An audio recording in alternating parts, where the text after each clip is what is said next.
हमन के धीरे धीरे बोरारी की ओर जा रहल बनी जा। 3 बजे वाला बा और यही समय कई बिरहा भी बा। यही समय में बिरहा के लोग सुनेला, गावल भी जाला। तनिक सा प्रस्तुति है कैसे आवा।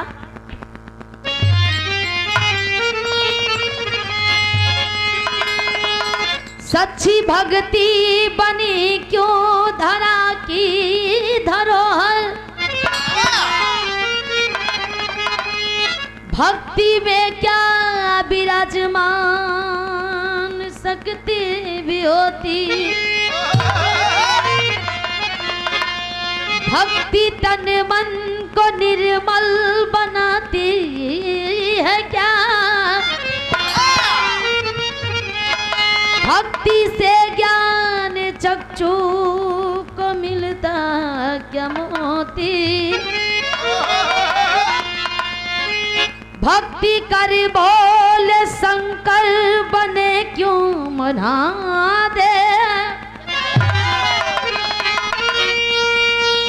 भक्ति से ही बनी क्यों नारी दिव्य शक्ति। भक्ति भारी हुई क्यों विधाता से जग में,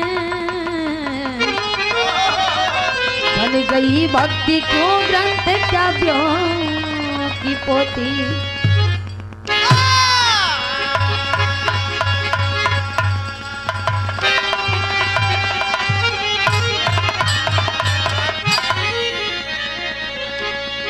कहल जाला कि भगवान के बस में भक्त रहेलन और भक्त के बस में भगवान रहेलन। भक्त चाह जा तो भगवान के आवे के पड़ेला। वो भक्त कैसन जे भगवान के दर्शन न कर लेवे, भगवान के बस में न कर लेवे, भगवान से वरदान न पा लेवे। भारत देश ऐसा नहीं, आप पत्थर के लोग मूर्ति बना के देवता मान के पूजेला और मनवांछित फल भी पावेला। लेकिन बिरवा में एक लाइन थोड़ा सा तनिक सा खुवाली है किसे।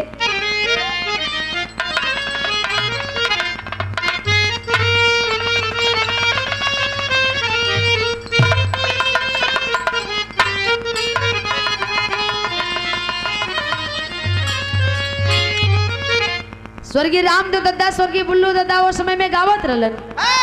कैसे गावत रहलन। अरे काबे में, अरे काबे में तेरा जलवा,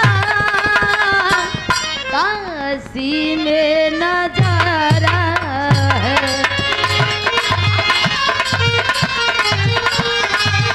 काशी में नजारा है।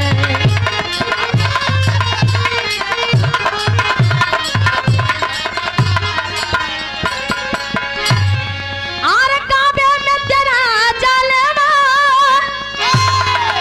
काशी में नजारा है, काशी में नजारा है।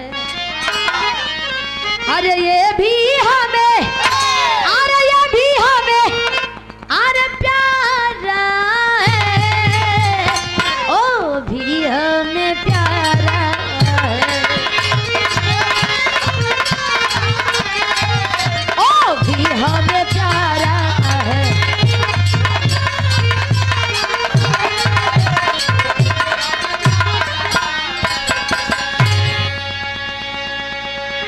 ये भी हमें प्यारा है, वो भी हमें प्यारा है। काशी और काबा दोनों प्यारा है। लेकिन कभी जी अनमोल लाइन लिखत है, आई लाइन सबके टच कर जाए। कैसे।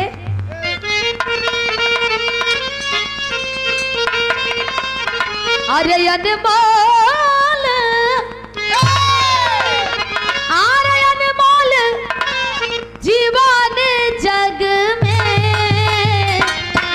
इसको ना बर्बाद करो,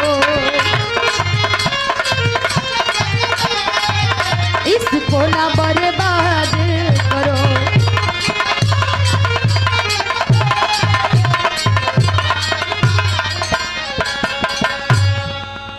अरे अनमोल जीवन जग में इसको ना बर्बाद करो, इसको ना बर्बाद करो। अरे दिया है, अरे दिया है जन्म जिसने, उसको भी तो याद करो, उसको भी तो याद करो।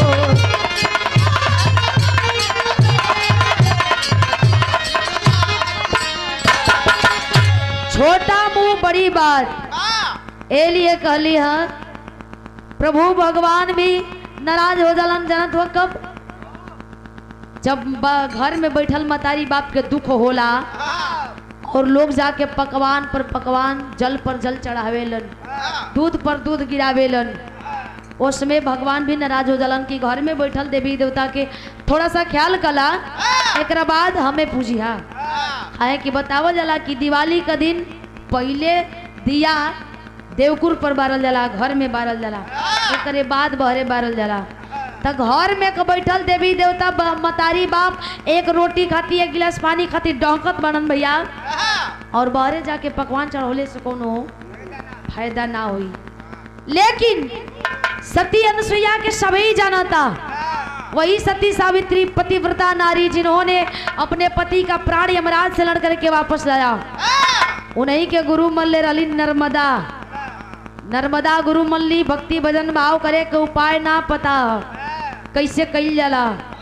भगवान भोलेनाथ के पुजारा नहीं, लेकिन ए भैया आखिरकार जाके अपने गुरु सती अनुसुईया जो कि अत्रि मुनि के पत्नी रहली ना, उनसे भक्ति भाव भजन के कुछ नियम कानून जाना तरीका तली, गुरु हमें बता दीजिए कैसे मैं प्रभु को प्रसन्न करूं। बताओ थी विराम एक लाइन गीत लगल है।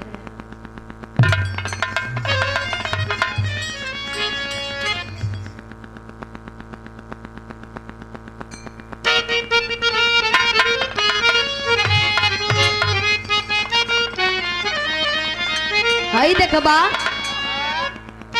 कोनो दुल्हन कहत बड़ी वाह, उस समय का गीत है, आज भी उतने रस टपकता। आर झुलनिया के गुंजवा, आर झुलनिया के गुंजवा, आर टूटल राजा, जवनिया में गड़िया छूटल राजा।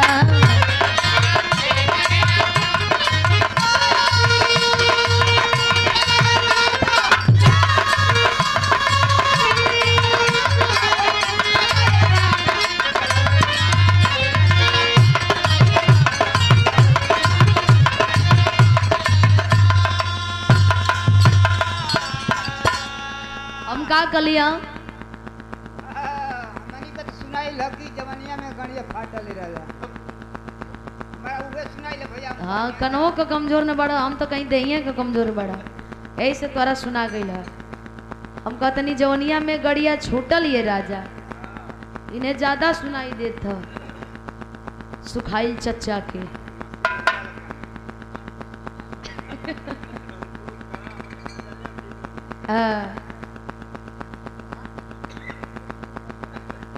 आवा ए भैया बताओ थिंगाली की सुना हमार बात कैसे। आर होते भोर हरिया, आर होते भोर हरिया, तू चलिया डगरिया, आर होते भोर हरिया, तू चलिया डगरिया, अरे मिल जाई जे भी बना लिया सवरिया।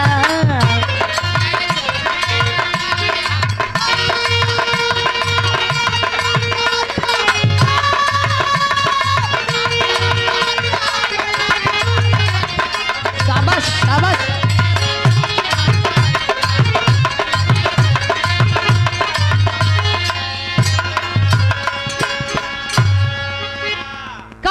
कि सुबह में समय जो नहीं समय घड़ी में 3 से 4 के बीच में रही, 4 से 5 के बीच में रही निकल जाइया पगडंडी पकड़ के जे पहले रास्ता में मिल जाई, पहले जे तो से रास्ता में मिल जाई उसे शादी कर लिया।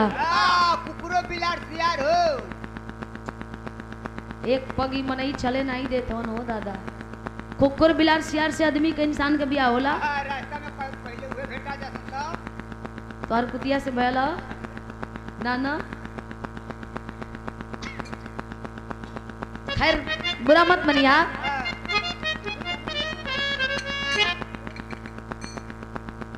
ए भैया पहला इंसान जे मिले वो सब बियाह कर लिया, लेकिन एगो बात के ख्याल रखिए का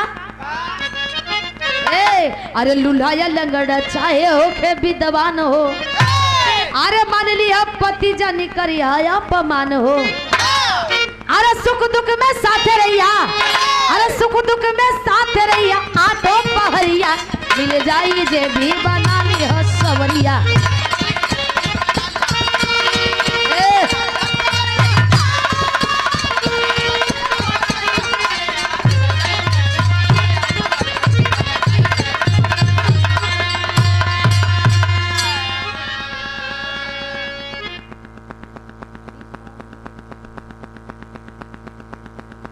ए भैया कली की लुल्ला होकी, लंगड़ा होकी, कोढ़ी होकी, आनर होकी, चाहे जैसन भी होकी एक्सेप्ट कर लिया, लेकिन कबो अपमान मत करिया। ओ इंसान के अपमान मत करिया, आदर करिया, अनादर मत करिया। तबे पतिव्रता होइला के ई फर्ज तू निभा पैबू और पतिव्रता बन पैबू। देखा भक्ति भाव भजन सबई करेला, लेकिन हमार बात सुना, जे भी तोरे जीवन में आवे ओकर बड़ी आदर सम्मान से, भाव से, इज्जत से सेवा सत्कार करिया। ए भैया पगडंडी पकड़ के चलल हई, रास्ता में कुहेसा घेर ले, ठंडा कर रात आई बोररिया में कमल ओढ़ के एगो कोढ़ी बैठल ह और कोढ़िया कोनो राजा का पुत्र ह, पाप कैले ह, पापी के दंड मिलल ह, प्रायश्चित करत ह। जाके उगार के कमलवा कलश किए, कलश की हाँ हम नीक लगत है, दुनिया हमके देख के दूरे से भागत हम, महकत है शरीर सड़ल हम, मजमज महकत आ तोहे नीक लगे लगली।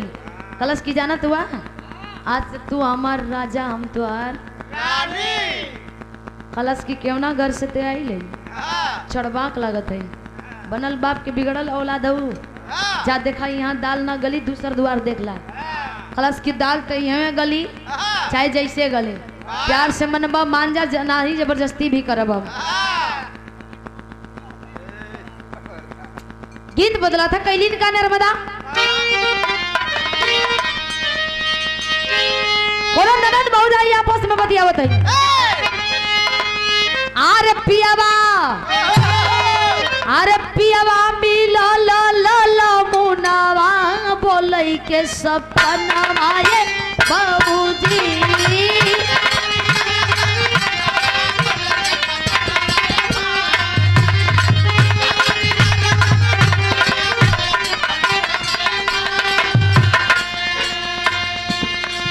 लेकिन नर्मदा कोढ़िया के, अरे कोढ़िया के, हाँ कोढ़िया के धैलिया कवरिया, नर्मदा गुजरिया भैया जिया।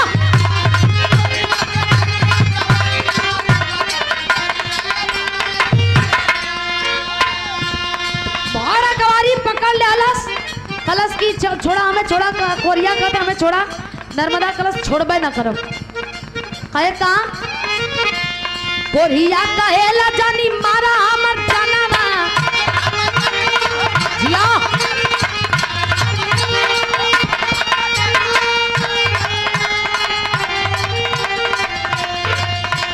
चोर से ना छुआ ना तो छूटी मोर परनवा,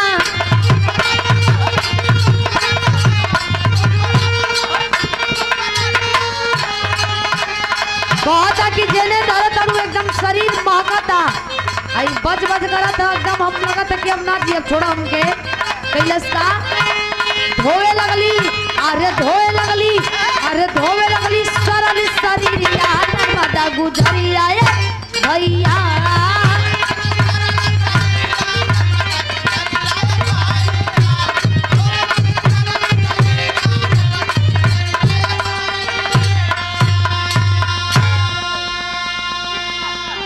कोरिया के लेके अली घरे, लगली धोवे, गरम पानी नींब का उबाल उबाल धोवे लगली, मरहम पट्टी दवाई सुई करावत करावत धीरे धीरे धीरे शरीर एकदम स्वच्छ, एकदम साफ सोबरण हो गई, जैसे हमार और आपके शरीर बा। शरीर एकदम बढ़िया हो गई। आ जब बढ़िया हो गई तो कहली कि हमन अधूरा पति पत्नी के जीवन जियत ही जा, सैया के पूरा कही देता का। वाह, राउर चरण कहाँ क्योंकि और ही बड़ हो जाता तो गल्ला। ए भैया शैली के भाव किसे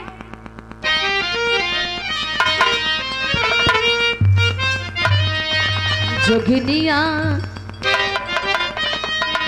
जोगिनिया शोहर वाली बन गई हो, जोगिनिया शोहर वाली बन गई, तो दिल में लगी है ललसा पूजे के चरनिया चरनिया। जोगिनिया शोहर वाली बन गई, दिल में लगी है ललसा पूजे के चरनिया। कल तक जो जोगन बन के घूमती फिरती थी, आज वो सुहागन बन गई, शोहर वाली हो गई। मांगे में सिंदूर पड़ गई, और सिंदूर पड़ गई तो पति पत्नी का जीवन जियत मन, लेकिन पति का सेवा में रात दिन लीन बाड़ी। एक दिन ऐसा समय, ए भैया तू लोग तीनों लोग बड़ी बतियावत हुआ जा, सभा बंद कर देता जा तो हम कुछ गा लेती। ए भैया खालिन की सुना, उदास काहे हुआ? एक दिन उदास बैठल हुन कोरिया राजा, खाली की काहे उदास बैठल हुआ? कोनो बात भयल, कुछ कोई कह देल, हमरा ओर से गलती भयल, कोनो ठेस पहुंचल बा तब बतावा। खलन नहीं तू जान के का करबो? कली की सैया हम तोहर आधा अंग के अर्धांगिनी यही मालिकी नहीं, तोहरे दुख सुख में हम ना आटब, हमरे दुख सुख में तू ना रहबा तो के करी? ई बतावा काहे काहे नाराज हुआ, इतना काहे उदास हुआ, कबो न देखली? हालांकि सुना हमारे एगो मन का मुराद है, पूरा करबू का? कली की जरूर पूरा करब, बोलता तोहर सेवा में ही हमार भक्ति बा। ऐसे कैसे संकोचत हुआ? कलन की नर्मदा हमर बात सुना, अम्रपाली नाम की एक वेश्या है, उज्जैन शहर में कोठे पे, मेरा ज्यादा से ज्यादा समय उसके कोठे पे ही बीतता था, और मैं चाह रहा हूँ कि एक बार दिली इच्छा है कि मुझे एक बार तुम मिला दो उससे। का सोचला है? हाँ दाई फिल्मिया वाला द्वारा के लोगों बड़ी सहज। ए भैया कलन की एक बार मिलवा दे तू, काली की बस इतने बात। मेहरारू बड़ा देखा, वो सामने से देखा यहाँ कुछ और अंदर कुछ और चलेला। ना मनोज भैया इनकर मेहरारू तेने इतना माने ली, इतना माने ली, इतना माने ली, एक बिता नीचे से हो का उछो खुदे छोट। अरे दिल से भैया। अच्छा हम कहीं जितना उतना माने ली तोरा के। वाह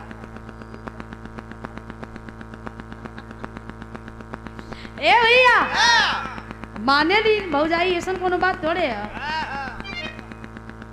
कोई शक नहीं है। आखिरकार नर्मदा कली की चला, जब तुहार यही में संतुष्टि बा तो हम लेके चलो हमारे विराह का आखिरी गीत लगा था कैसे।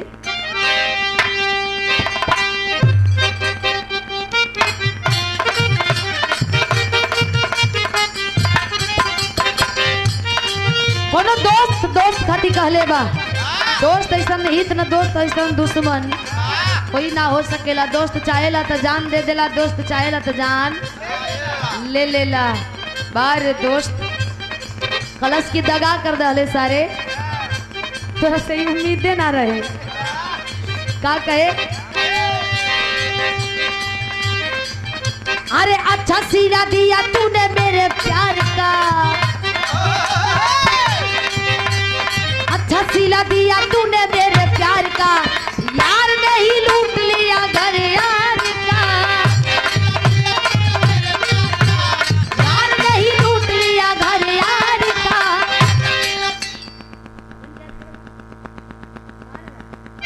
लेकिन नर्मदा कैलिन का अरे सजना के बाद इजहार हो गई, सजना के बाद इजहार हो गई, पूरी तरह नर्मदा तैयार हो गई, पूरी तरह नर्मदा तैयार हो गई। लेकिन चलल है कैसे, हाथवा में हाथ धके चलली गुजरिया, ऊंचा खाला टेढ़ी मेढ़ी पतरी डगरिया, मन में गलानी बरियार हो गई, अरे मन में गलानी बरियार हो गई, पूरी तरह नर्मदा तैयार हो गई, पूरी तरह नर्मदा तैयार हो गई। हाथ पकड़ के लेके चलल है ऊंच खाल रास्ता, जंगल झाड़ी पहाड़ी खीरा बिछी, जानवरन से बच बचा के, कहीं सकरा रास्ता कहीं भयावह दृश्य, एक से एक सामने आ रहल बा। सबके टारत आगे की ओर बढ़त रहल बाड़ी, सबके टारत आगे की ओर बढ़ रहल बाड़ी। ए भैया जैसे जैसे आगे बढ़ती तब तक से भगवानों परीक्षा लेवे लगलन। सुबह का निकलल, रात 12 से 2 के बीच में घड़ी डोलत है। भगवान परीक्षा ले तुमन बिन बरसात के बिजली जब कड़कड़ा के चमकाल, अवाक हो गई नर्मदा। सोचे लगली बा प्रभु बिन बरसात का बिजली ई कैसे हो सकेला। सोच गेली कि परीक्षा लेत हुआ ना, हे प्रभु जितना इम्तिहान लेवे क्या लेला, हम पीछे ना हटब, हम पीछे ना हटब। काहे कि जिंदगी का इम्तिहान बा। आदमी और स्कूल के इम्तिहान में तो रोज फेल पास हो जाला, लेकिन जिंदगी का जौन परीक्षा होला, इम्तिहान के घड़ी होला, हर वक्त हर घड़ी कुछ अच्छा करके अच्छा करे के सिखावेला, नया दशा और दिशा देवे के काम करेला। और जिंदगी का हर एक इम्तिहान से जे आगे की ओर लड़ के बढ़त जा रहल बा, वो हमेशा अपने मंजिल के पाले ले बा। लेकिन ए भैया गोड़ हाथ काम ना करत, चलत चलत भारात गोड़, थाकल है शरीर। भगवान से प्रार्थना करी प्रभु दया करी। आखिरकार होत का आला लगल।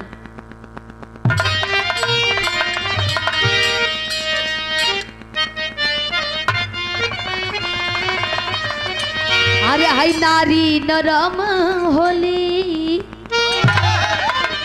गौर करेंगे आप लोग। नारी नरम होली, मोमू जस मुलायम भैया,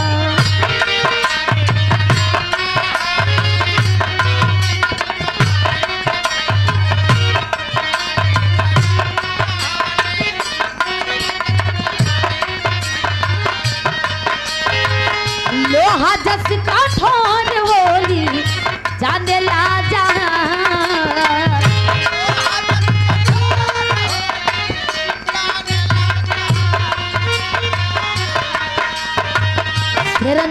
सही मौत वाली नर्मदा गुजरिया बाबू।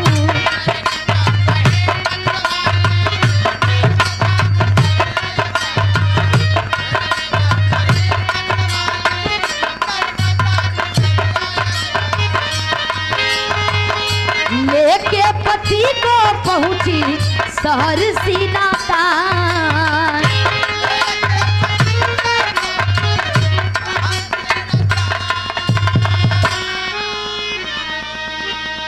नारी जितना मोम जैसन मुलायम होली, उससे कई गुना समय आवेला तो लोहा से भी कठोर हो जाली। एक माँ से बड़ी योद्धा दुनिया में कोई नहीं हो सकती है। अपने बच्चा को बचाने के लिए जान की बाजी लगा देती हैं, वो होती है माँ। लेकिन नारी का परीक्षा कबो ना लेहल जाला। है कि धरती पर जब जब असुरन के अवतार भइल बा, अत्याचार बढ़ल बा, तब तब नारी कोनो न कोनो रूप में अवतार ले ले बड़ी, चाहे दुर्गा, काली, चंडी, चाहे मुंडेश्वरी, चाहे विंध्याचली, चाहे वैष्णो माई, चाहे आदि शक्ति, जे भी ऐसा अवतार लेके असुरन के वध के लिए बड़ी। लेकिन हे बाबू आगे की ओर बढ़त जात है, चट्टान जैसन हिम्मत लेकर के आगे की ओर बढ़त जाती। घोड़वा बाहर आ गयल, सूली पर चढ़ावल हमन मांडवी ऋषि। तपस्या सालों का, वर्षों का तपस्या भंग हो गई। डांट करके कलन की, है लड़की अंधी हो गई हो, दिखाई नहीं दे रहा है तुम्हें, मद में चूर हो, किस बात का घमंड है तुझे? पति को साथ लेकर के चल रही हो, इसी बात का घमंड है? तूने मेरा तपस्या भंग कर दिया। रहदा बहुत बढ़िया, बहुत बिजी वाला मीटिंग चला था वो लोगन का, मत भाड़ा रहदा। ए भैया अर्जेंट मीटिंग है।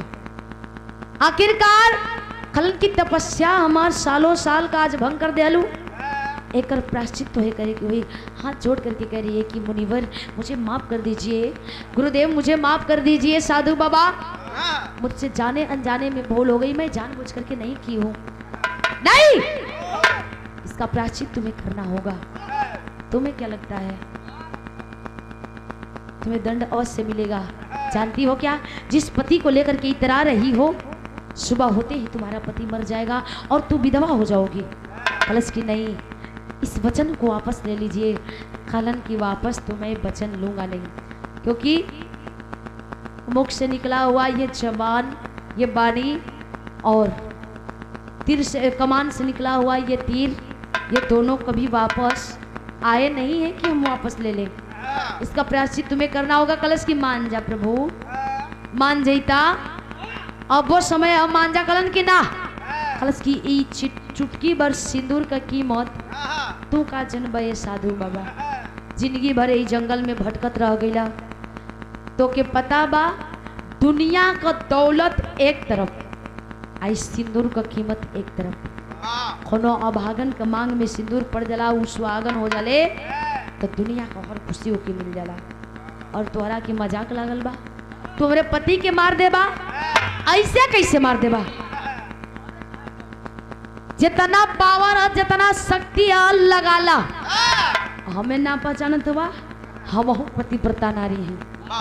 जितना तोरे पास क्षमता लगाला, हम अपन क्षमता लगावती। मार के आसन बैठ गई, भगवान भोलेनाथ के गौरावे लगल। बस प्रभु तीसरा यहाँ खोला ना, तया नर्त होके वाला है। अगर सुबह हो गई, पति मर गई तो फिर पूजल छोड़ दे। भगवान भोलेनाथ जनते हुआ भांग दतूर रमा के हमेशा मलिन रहेलन। अड़भंगी देवता कहलन, भारत तो छोड़ा विदेशों में इंटरनेशनल लेवल पर पूजल जालन। ए भैया कलन यो मस्त वरदान मिल गई, शक्ति मिल गई। नर्मदा के फार के सड़िया का चरवा उड़ा देलस। सूर्य जैसे ही ललाट एकदम आवत रहल, जाके ढक लेलस। आ जब ढक लेलस, सूर्य ढक गइलन। 6 महीना का रात भइल, 6 महीना का रात भइल। सुबह होके के नावे नहीं खेले। पार्वती जी जाके कैलाश पर्वत पर कहली कि हे नाथ, प्राणनाथ जी, हई जौन दिले हुआ वरदान अनर्थ हुआ था मृतलोक में, जैता देखा एक खत्म करा। भगवान भोलेनाथ डमरू बजावत मृगछाला पहिर के चलल मन। नर्मदा देखलस, अहो भाग्य प्रभु कि आपका दर्शन हो गई हमार। हम ये वर्षों से चाहत रही हाँ, आज चाहे जौना रूप में आपका दर्शन भइल। खलन की दर्शन हो गई, ठीक है, लेकिन हई जौन रुकले हो बनी, खलस की आदेश करी, आपे का देहल कुल चीज हो। आदेश केलन कलन की क्या टादा, आदेश लेके अपने गुरु के आशीर्वाद लेके अचरवा के खींच लेलस। जब अचरवा के खींच लेलस तब जाके तो सुबह भयल। ताई तो त्राहिमाम मचल रहल। खड़ी का लाइन लगल का,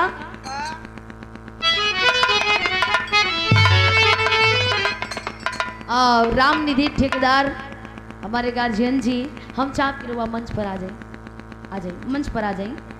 हम अपने हाथ से स्वागत करेंगे, आप आ जाए। बड़ा दूर से चल के आए पोइल बनी इलाहाबाद प्रयागराज से। बड़ा स्नेह मिलेला, बड़ा प्यार मिलेला। कहिए से आप पता करते रही कि यार बिराह होके भला बताई जौनपुर में बिराह बा, इलाहाबाद से रुआइल बनी। सोचे वाली बात भी है। अब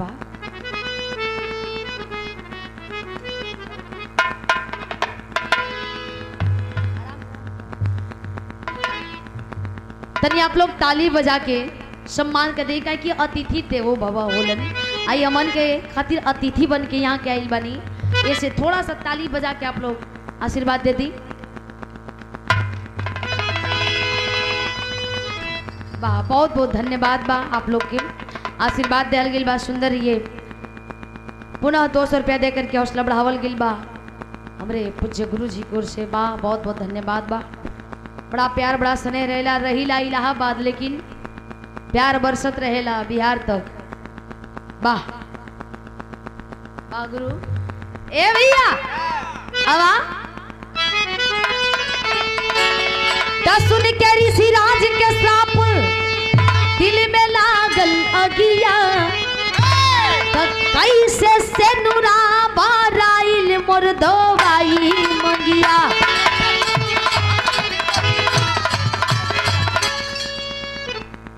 कैसे से नुरा बराइल मोर दवाई मंगिया। ए भैया अरे अस्त हुए सूरज पूरब में उदित नहीं हो पाए। 6 महीना बीत गया देवता सभी घबराए।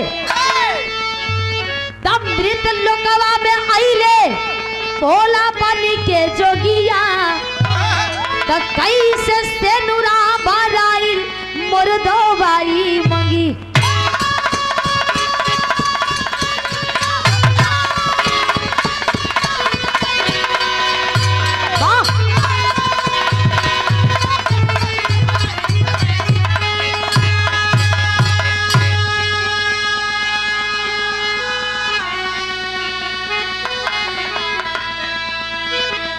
कैसे दवाई जकरा पर हाथ बा भोलेनाथ के, वो अनाथ कैसे हुई। वाह ए भैया सौ कुशल अपने पति के लेके लौट गई पतिव्रता बन के। लेकिन कबो कबो घमंड इस साधुओं बाबा लोगन के हो जाला ना। नकलियावा कुल जितना हुआ असली साधु जे आओ कबो घमंड करबे ना करी हन। नकलियावा कुल गेरुआ वस्त्र धारण कर ले तवन, झूठे कमंडल लगा के दाढ़ी बढ़ा ले तवन, अपने आप के साधु महंत कहत हवन। जौन की खल जाला ना कि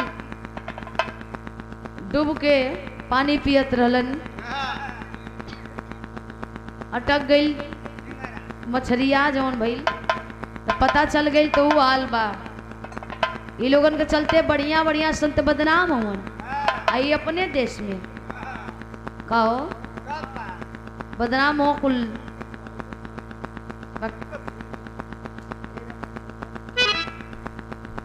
ए भैया कलश की अपने आप के बड़का साधु बनत हुआ ध के ना तोर कुछ साधु ही भूलवा देब हम।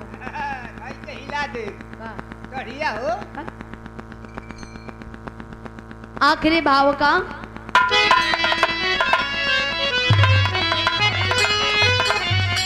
गुरु बिहारी पत्तू छे बरकिल्ला रे सदा गुलिस्ता। काशी मुल्लू सुखनंदन जी बन के गईले फरिश्ता। अरे जोगिनिया सोहर वाली बन गई। ए भैया जोगिनिया सोहर वाली बन गई। रबीना सुरस कवि की अनुपम है लेखनिया। जोगिनिया सोहर वाली बन गई।